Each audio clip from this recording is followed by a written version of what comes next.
Sorry sorry, மறுபடியும் அதை நான் பண்ணிட்டேன். மியூட்டில் போட்டுட்டு நான் இவ்வளோ நேரம் பேசிட்டு படிச்சுக்கிட்டு இருக்கேனே. ஐயோ ஹரி ப்ரோ, எங்கேருந்து நான் கமாண்டை படிச்சுட்டு வரேன் பாருங்கள்.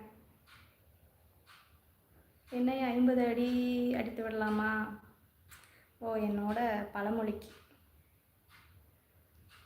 No sound. ஆமாப்பா, நீங்கள் ஏதோ சொல்கிற மாதிரி இருக்குது, ஆனால் எனக்கு கேட்கல, மியூட்டில் போட்டேன். சத்தமாக இன்னும் கொஞ்சம் சவுண்டு இல்லைக்கா, சவுண்டு கேட்கல தெய்வமே. ஐயோ, அந்த மியூட்டை ஓப்பன் பண்ணுங்க. பண்ணிட்டேன். முருகா, கொஞ்சம் சவுண்டு வர மாதிரி பேசு.